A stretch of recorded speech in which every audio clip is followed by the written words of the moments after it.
Magandang araw po, welcome po sa aking channel, Love9 TV. Patalasasan po, meron po ba kayong mga properties na napapabayaan or non-performing assets? Plan nyo ibenta, pero wala kayong oras sa pagbenta nito. Kung ito'y pagkakatiwala nyo po sa amin, tawag lang po kayo sa aking numero, usap po tayo, gawin ko po ng video for free. Yes, libre po, wala po kayong babayaran. Tutulungan pa namin kayong mabenta ang inyong property. Kami na po bala sa marketing, sa boosting or paid ads. Even sa tripping, hindi na po kayo mapapagod sa pag-entertain ng mga buyers. Kami na po bala sa lahat. Tawag lang po kayo. Nandito po tayo ngayon sa isang exclusive subdivision na malapit po sa Tagaytay. Ito pong bagong video presentation natin ay isang 3-story residential property. May lot area na 270 square meters at may floor area na 600 square meters. Meron pong indoor swimming pool at dun po sa third floor ay may overlooking view. Ito pong corner side ay 150 square meters po yan na pwede pong gamitin gawing garden, wag lang lagyan ng concrete structure. Sabi po ni owner o ni engineer, pwede pong lagyan ng glass house, yung maliit lang, na pwedeng gawing hangout area. Bukod po yan dun sa 270 square meters na kinatatayuan ng house and lot. So ito pong corner lot, ulitin ko po, hindi po kasama yan sa bentahan, pero pwede pong gamitin. Kung mahilig po kayong mag-garden, pwede po kayong magtanim dyan. At dito po sa harapan ng bahay ay meron pong mga pine tree. Yan po yung side view ng property. At ito naman po yung facade. Na malaki naman po ang spasyo para sa inyong garden. Then may pathway papunta sa main door. At ito naman po yung driveway. Open lang po ang garahe. Kakasya ang dalawang sasakyan. Tungkol naman po sa dokumento nito, ito po'y titulado. Buhay po ang may-ari, kaya wala po kayong maging problema sa documentation o sa transfer ng title. Ang may-ari po nito ay isang engineer at ito'y kanilang dream house. Reason for selling, dream house ba't binebenta? Well, may pagbabago po sa kanilang plano, kaya ibebenta na lang po nila ito. Well-maintained naman po itong property, kaya ready for occupancy. Log house po ang konsepto nitong disenyo ng bahay, then sa lower part ay may natural stone design. Itong wall. Ito naman po yung balkonahe. Hanggang dito po yan sa dulo. Mula po dito matatanaw naman yung corner lot na tinutukoy ko na pwede pong gawing garden. Ito pong spot nitong property ay nasa matas na lugar. Ang estimated elevation above sea level ay 1,722 feet. Ito na po yung main door na naka-solid wood door. Bago tayo pumasok sa first bedroom at sa living area, check po muna natin itong powder room. May bathroom countertop, hand wash basin, vanity mirror, water closet with bidet, at naka-tile bathroom wall. So yan po yung powder room. Then lipat na po tayo dito sa unang kwarto, first bedroom na naka-solid wood door, at kung meron man po kayong PWD or senior citizen sa pamilya, itong kwarto na to ang para sa kanila. Meron pong customized glass windows with blinds na may view doon sa corner side. Then dito naman po yung hagdan papunta doon sa swimming pool at doon sa third floor. Ito po yung living area o salas na naka double high ceiling. Meron pong sliding glass door papunta sa balkonahe at meron pong glass walls and windows na nag-serve as natural sunlight. Meron din pong chandelier. At yan po yung double high ceiling. Tungkol naman po sa mga furnishings o mga kagamitan, wala pong nabanggit si owner. Anyway, kung maibigan nyo po, pwede naman nating i-negotiate yan.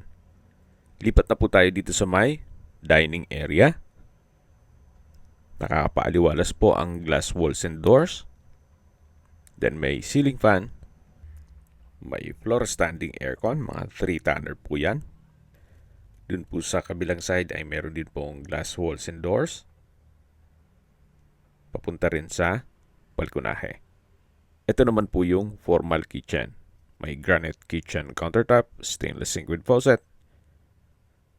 At hanggang sa kabilang side po, meron din pong countertop.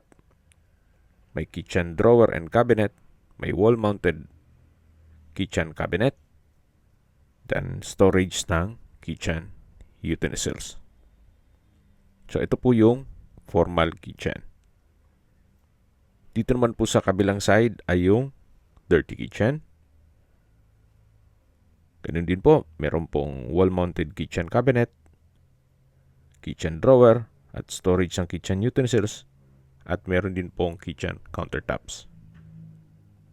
Balik po ulit tayo dito sa may dining area, at ito naman po yung balkonahe. Ito po yung access door na papunta naman sa dirty kitchen na naka French door design.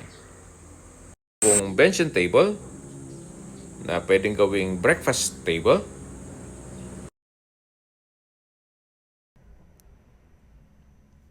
Dito na po tayo sa balkonahe.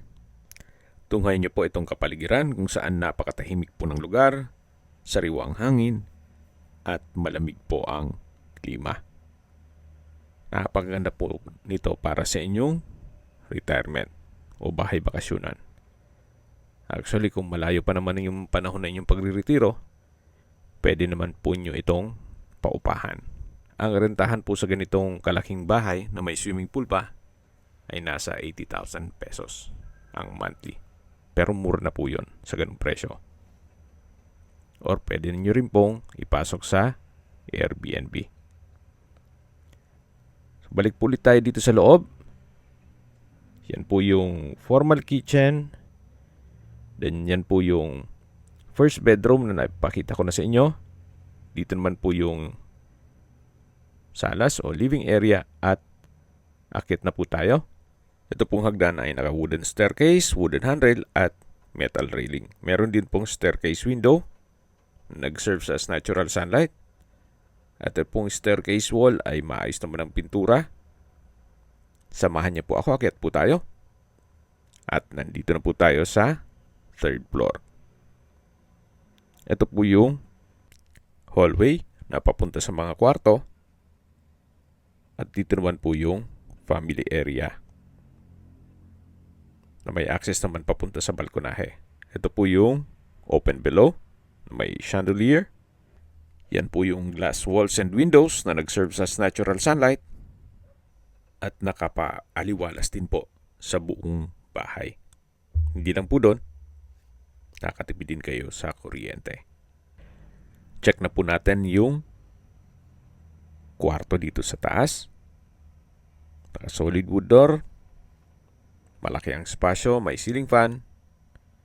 May access papunta sa balkonahe. May bed frame and mattress. Na dalawa po yan. Ang sliding glass windows po ay may blinds. Even itong sliding doors. Meron din po itong sariling toilet and bath. Meron na rin pong split type aircon. Ito pong toilet and bath ay naka solid wood door, may bathroom countertop, vanity mirror, hand wash basin, bathroom cabinet, shower enclosure, then water closet with bidet, wall mounted towel holder, tile bathroom wall, bathroom window. Ito po yung shower enclosure na may rainfall shower head, then massage jet, at soap dish. Para po kayong nasa hotel. Okay, check natin yung ibang parte nitong bahay. Labas na po tayo dito. Yan po yung bathroom countertop. At ito po yung unang kwarto dito sa third floor.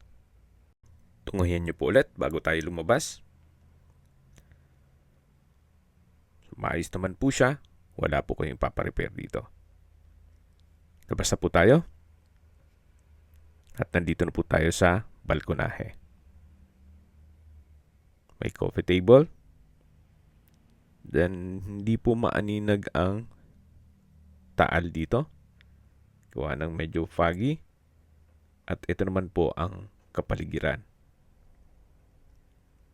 Kabilang property na po yan. At nasa mataas na lugar tayo kaya tanaw nyo yung bubong ng inyong mga kapitbahay. Ito po yung labas ng kwarto.